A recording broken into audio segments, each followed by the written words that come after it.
नमस्कार दोस्तों, मेरे स्क्रीन पर इस वक्त आप 3 तस्वीरें देख रहे होंगे। पहली तस्वीर है आसिफ तन्हा नाम के एक लड़के की, दूसरी तस्वीर है देवांगना कलिता की और तीसरी तस्वीर है नताशा नरवाल की। और इधर एक सवाल कि अमित शाह से यह सवाल कौन पूछेगा। तो यह सवाल क्या है दोस्तों? सवाल यह है कि ये तीनों दिल्ली में दंगों के आरोप में 1 साल तक जेल में थे, जेल में हैं, सलाखों के पीछे रहे, बीच की कुछ अवधि को छोड़ दें जब जमानत इन्हें अलग अलग वजहों से मिली, और अब जब इन्हें दिल्ली हाईकोर्ट ने जमानत दी है तो जमानत देते वक्त केंद्र सरकार को फटकार लगाते हुए, दिल्ली पुलिस की नीयत पर सवाल उठाते हुए, इन पर लगे आरोपों को प्रथम दृष्टया खारिज करते हुए, इन पर लगे पुलिसिया आरोपों को बिना सबूत का बताते हुए जो कुछ दिल्ली हाईकोर्ट ने अपने फैसले में कहा है, वो फैसला न सिर्फ दिल्ली पुलिस के मुंह पर तमाचा है बल्कि अमित शाह पर, क्योंकि अमित शाह गृह मंत्री हैं, दिल्ली पुलिस उनके अधीन है, इसलिए अमित शाह पर भी सवाल है, क्योंकि हाईकोर्ट ने सवाल केंद्र सरकार की मंशा पर भी उठाया। इन तीनों का कसूर क्या था? इन तीनों का कसूर यह था कि आसिफ जामिया का छात्र है, ये दोनों जेएनयू के छात्र हैं, नताशा और देवांगना पिंजरा तोड़ नाम के एक संगठन के सदस्य हैं, और ये सब एक्टिविस्ट हैं जो छात्र संगठनों की तरफ से छात्रों के हितों के लिए, अलग अलग नागरिक अधिकारों के लिए प्रदर्शन करते हैं, धरने में शामिल होते हैं। ये सीए के खिलाफ भी प्रदर्शन में शामिल थे। लेकिन दिल्ली पुलिस ने जब बीते साल फरवरी में जब दिल्ली में दंगे हुए तो दिल्ली पुलिस ने इन्हें न सिर्फ दंगाई घोषित किया बल्कि चार्जशीट में इनके खिलाफ तमाम आरोप लगाते हुए एक तरह से इन्हें आतंकी साबित कर दिया। इन पर ऐसी ऐसी धाराएं लगाई गई ताकि इन्हें जमानत भी न मिले और सलाखों के पीछे 5 से 10 साल तक इन्हें रहना पड़े। लेकिन दिल्ली हाईकोर्ट ने अब जमानत देते वक्त जो बात कही है वो सुनना आपको जरूरी है। दिल्ली हाईकोर्ट ने कहा है, 2 जजों की खंडपीठ ने, गौर से सुनिएगा, दिल्ली हाईकोर्ट ने कहा है, ऐसा लगता है कि असहमति को दबाने की चिंता में सरकार की नज़र में विरोध करने के संवैधानिक अधिकार और आतंकी गतिविधि के बीच का फर्क धुंधला होता जा रहा है। अगर यह मानसिकता ऐसे ही बढ़ती रही तो यह लोकतंत्र के लिए काला दिन होगा और खतरनाक होगा। ये जस्टिस सिद्धार्थ मृदुल और जस्टिस अनूप जयराम भंबानी की पीठ ने इन 3 छात्रों के मामले की सुनवाई करते हुए कहा। और क्या कहा जजों ने? और जब ये जज कह रहे थे, अपने फैसले में लिख रहे थे, तो साफ साफ केंद्र सरकार के नीयत पर सवाल उनके जहन में था, क्योंकि जो उन्होंने लिखा उसमें कुछ लाइनें बहुत अहम हैं। फिर सुनिए, जज के फैसले में लिखा गया है, असंतोष दबाने की चिंता में और इस डर से कि मामला हाथ से निकल सकता है, सरकार ने विरोध के अधिकार और आतंकी गतिविधि के बीच फर्क की रेखा को धुंधला कर दिया है। मतलब जजों ने अपने फैसले में कहा कि सरकार को असहमति की आवाजें पसंद नहीं है और असहमत आवाजों को आतंकी नहीं कहा जा सकता। जजों ने जो दिल्ली पुलिस की तरफ से जो सबूत दिए गए थे उन सबूतों को भी प्रथम दृष्टया खारिज किया और कहा अपने फैसले में, और यह फैसला खंडपीठ ने 113 पन्ने, 83 पन्ने और 72 पन्नों के अपने 3 फैसलों में कहा है, जिसमें कहा, हमारे राष्ट्र की नींव मजबूत आधार पर है और कॉलेज के छात्रों या यूनिवर्सिटी की समन्वय कमेटी के सदस्यों द्वारा किए गए किसी भी प्रदर्शन, चाहे वह कितना भी दोषपूर्ण क्यों न हो, उससे हिलने वाली नहीं है। कितनी बड़ी बात कही है दोस्तों दिल्ली हाईकोर्ट ने।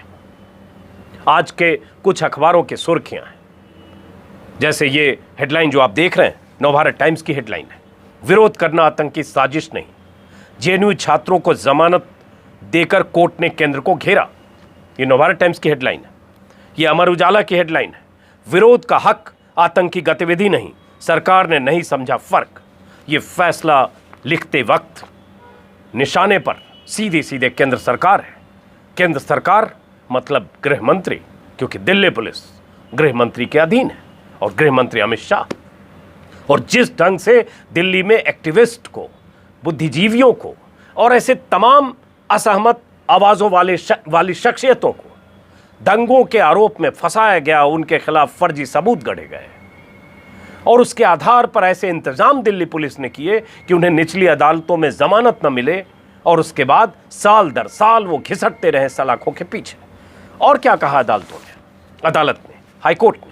और आज के अखबारों की हेडलाइन, अगर टाइम्स ऑफ इंडिया की हेडलाइन देखेंगे वो भी वही हेडलाइन है, एक्सप्रेस की हेडलाइन देखेंगे, लेकिन दैनिक जागरण की हेडलाइन में और दैनिक जागरण के 16-18 पन्नों के अखबार में एक खबर गायब है, क्योंकि एक देश में ऐसा मीडिया है, ऐसे पत्रकार हैं और इतनी बड़ी जमात है उस मीडिया की, राष्ट्रवादी मीडिया की, मोदी समर्थक मीडिया की, जो जब दंगों के मामले में पुलिस बिना सबूत के ऐसे लोगों को फंसाती है या सबूत गढ़ती है तब उनकी सुर्खियां होती है, बहसें होती है। लेकिन जब दिल्ली पुलिस के मंसूबों पर, जब दिल्ली पुलिस की करतूतों को हाईकोर्ट अपने फैसले से एक्सपोज करता है तो अखबारों से वो सुर्खियां, खबरें गायब होती हैं, चैनलों से वो गायब होती हैं, उस पर कोई बहस नहीं होती। क्या कहा है दोस्तों, ये सुनना जरूरी है। हाईकोर्ट ने जमानत दे दी इनको, पिंजरा तोड़ एक संगठन की सदस्य 2 लड़कियां। लेकिन सवाल यह है कि 1 साल से ज्यादा वक्त तक सलाखों के पीछे अगर ये लोग रहे तो वो वक्त, वो समय जो जेल में बीता वो कौन लौटाएगा? क्या अमित शाह जवाब देंगे कि दिल्ली पुलिस ने किस बिना पर, किस साजिश के तहत, किसके इशारे पर, किसके निर्देश पर और किस मकसद और मंशा से इन्हें सलाखों के पीछे भेजा? जवाब नहीं मिलने वाला है, क्योंकि सुनियोजित तरीके से बीते 7 सालों में हो रहा है। दिल्ली हाईकोर्ट ने कहा है अपने फैसले में, विरोध करना संवैधानिक अधिकार है, इसे गैर कानूनी और यूएपीए कानून के तहत आतंकी गतिविधि नहीं कहा जा सकता। जेएनयू छात्राओं और पिंजरा तोड़ ग्रुप की सदस्य देवांगना कलिता और नताशा नरवाल को जमानत देते हुए ये अदालत ने कहा और साथ में ये भी कहा कि आतंक विरोधी कानून यूएपीए के तहत आतंकवादी गतिविधि की परिभाषा कुछ अस्पष्ट है।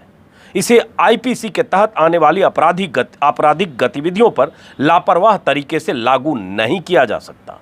इससे लोकतंत्र खतरे में पड़ जाएगा। कोर्ट ने यह भी कहा है कि इस पर कोई विवाद नहीं कि इन्होंने सीए के खिलाफ हो रहे विरोध प्रदर्शनों में भाग लिया, लेकिन हमारा मानना है कि विरोध का अधिकार मौलिक अधिकार है और यह सरकार उन लोगों को निशाना बनाती है और इस सरकार का पुलिसिया सिस्टम उन लोगों को सलाखों के पीछे भेजने के लिए ऐसी धाराएं लगाता है, चाहे यूएपीए हो, चाहे राजद्रोह हो, चाहे एनएसए हो, जो सरकार पर सवाल उठाते हैं, जो सरकार के फैसलों के खिलाफ प्रदर्शन करते हैं। उसी की तरफ इशारा दिल्ली हाईकोर्ट के इस फैसले में है और इसी तरह की बात कहकर हाईकोर्ट ने इन्हें जमानत दे दी है। हाईकोर्ट ने कहा है, राजद्रोह को लेकर भी हाईकोर्ट ने, सुप्रीम कोर्ट ने जो हाल में विनोद दुआ के मामले में टिप्पणी की थी उसका जिक्र करते हुए कहा है कि सरकार और संसदीय गतिविधियों के खिलाफ विरोध वाजिब है। ऐसे विरोधों के शांतिपूर्ण होने की उम्मीद की जाती है। एक बार हम मान भी लें कि छात्राओं ने संविधान के तहत मिले अधिकारों की सीमा लांघी है, तब भी वो आतंकी गतिविधियों की साजिश रचे जाने के बराबर नहीं है। देवांगना और नताशा पर आरोप है कि उन्होंने दूसरे साजिशकर्ताओं के साथ लोगों को भड़काया, जिसकी वजह से हिंसा भड़की, लेकिन कोर्ट ने खारिज किया और कहा इनके खिलाफ ऐसे कोई प्रथम दृष्टया सबूत नहीं है। और वही ये 3 चेहरे हैं।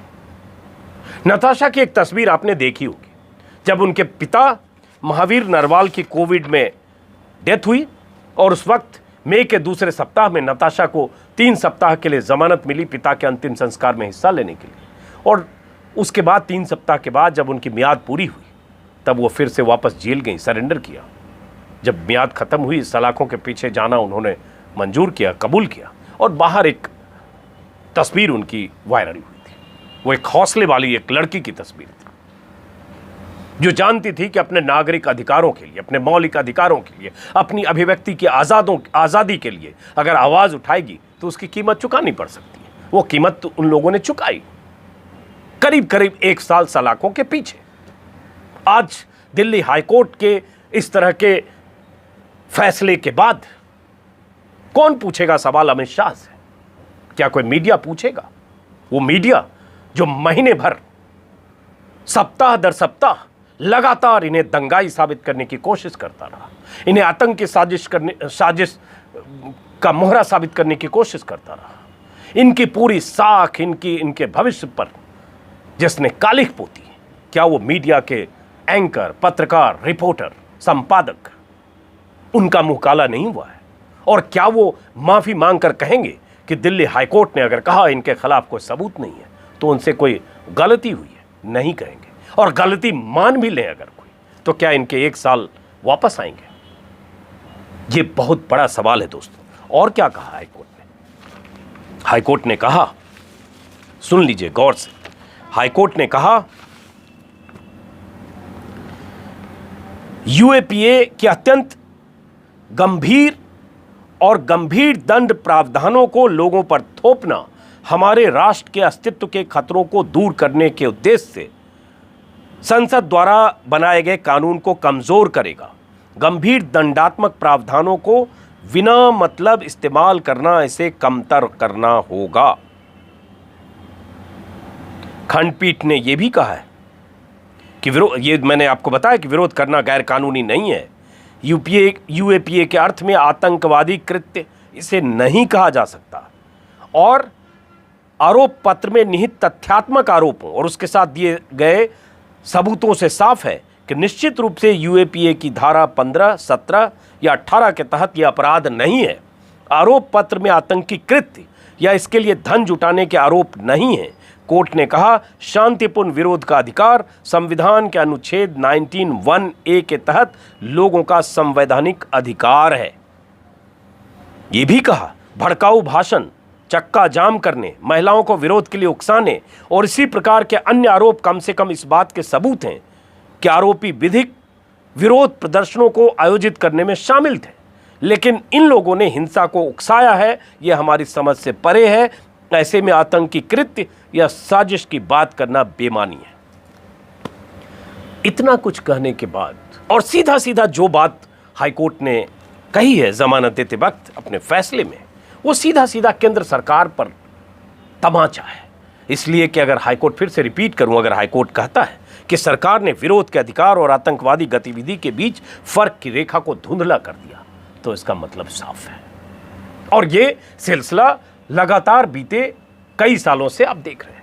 अभी भी महाराष्ट्र की जेलों में और कुछ और दिल्ली के जेलों में ऐसे कई लोग बंद हैं जो एक्टिविस्ट थे, जो नागरिक अधिकारों के लिए, आदिवासियों के अधिकारों के लिए, दलित हितों के लिए और तमाम ऐसे कामों के लिए जो सरकार से असहमत होते हैं, विरोध प्रदर्शन कर रहे थे, एक सामाजिक कार्यकर्ता के तौर पर अपना विरोध दर्ज कर रहे थे। ऐसे बहुत सारे लोग भीमा कोरेगांव मामले से लेकर और झारखंड के बड़े ऐसे एक्टिविस्ट जेलों में बंद हैं और उन्हें जमानतें नहीं मिल रही है क्योंकि उनके खिलाफ ऐसी धाराएं, यूएपीए की धाराएं लगाई गई है।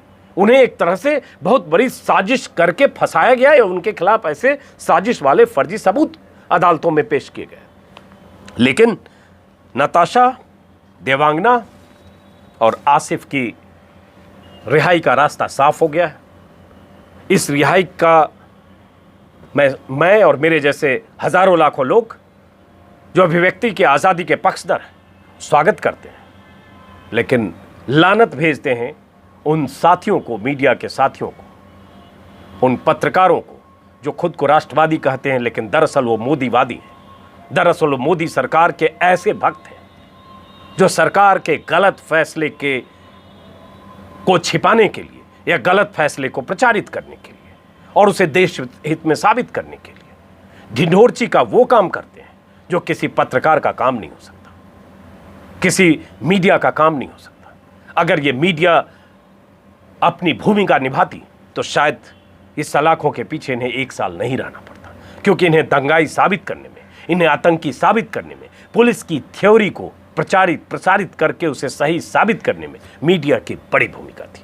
तो उन सब पर भी आज इस फैसले के साथ तमाचा है। और मामला क्या था दोस्तों, ये गिरफ्तार हुए थे दिल्ली में जब 2020 फरवरी में दंगे हुए थे। उस दंगे में बहुत सारे लोग मारे गए, हालांकि मारे जाने वालों में मुसलमानों की तादाद ज़्यादा थी। अब मैं उस दंगे के बहुत ज़्यादा इतिहास पर गए बगैर थोड़ी क्रोनोलॉजी अगर समझेंगे कि 22 से 26 के बीच दंगे हुए। 19 मई को दिल्ली पुलिस ने जामिया के छात्र आसिफ इकबाल तन्हा को यूएपीए में गिरफ्तार किया। 23 मई को जेएनयू स्टूडेंट नताशा नरवाल और देवांगना कलिता को दंगों का अभियुक्त मानकर गिरफ्तार किया। 24 मई को कोर्ट ने नताशा और नरवाल को देवांगना कलिता और नताशा नरवाल को ये कहकर जमानत दी कि उन्होंने सीए के खिलाफ प्रदर्शन में हिस्सा लिया था, कोई गलत नहीं किया था। ये उस समय भी मैंने एक वीडियो इस पर बनाया था, लोअर कोर्ट का फैसला था, तब भी बहुत ज़बरदस्त चपत लगी थी। लेकिन 29 मई को दिल्ली पुलिस ने चालाकी की, क्योंकि किसी सूरत में इन्हें सलाखों के पीछे से निकलने नहीं देना चाहते थे। ये दिल्ली पुलिस ने 29 मई को पिछले साल कलिता और नरवाल को फिर से यूएपीए में गिरफ्तार किया और उसके बाद ट्रायल कोर्ट में इनकी जमानत की अर्जी खारिज हुई और अब 15 जून को हाईकोर्ट ने इन्हें रेगुलर बेल दिया है, इन्हें जमानत दी है। और इस बीच 2 बार तन्हा भी परीक्षा की वजह से कुछ दिन जमानत पर रहे और नताशा का जिक्र मैंने किया। तो दोस्तों, सवाल अमित शाह से पूछा जाना चाहिए और ये कि इनके जो 300 दिन से ज़्यादा करीब 1 साल सलाखों के पीछे गुजरे हैं, उसकी जिम्मेदारी कौन लेगा। सलाम करते हैं दिल्ली हाई कोर्ट के उन जजों को जिन्होंने अभिव्यक्ति की आज़ादी के पक्ष में, जिन्होंने नागरिक अधिकारों के पक्ष में, जिन्होंने मौलिक अधिकारों के पक्ष में ये फैसला दिया और ऐसे छात्रों को हौसला दिया जो अपने हक और हुकूक के लिए, अपने अधिकारों के लिए लड़ते हैं और बेपरवाह रहते हैं कि चाहे उन्हें सलाखों के पीछे जाना पड़े, लेकिन अपनी आवाज़ बुलंद करते रहेंगे। फिलहाल इस वीडियो को यहीं ख़त्म करते हैं, फिर मुलाकात होगी किसी और वीडियो में।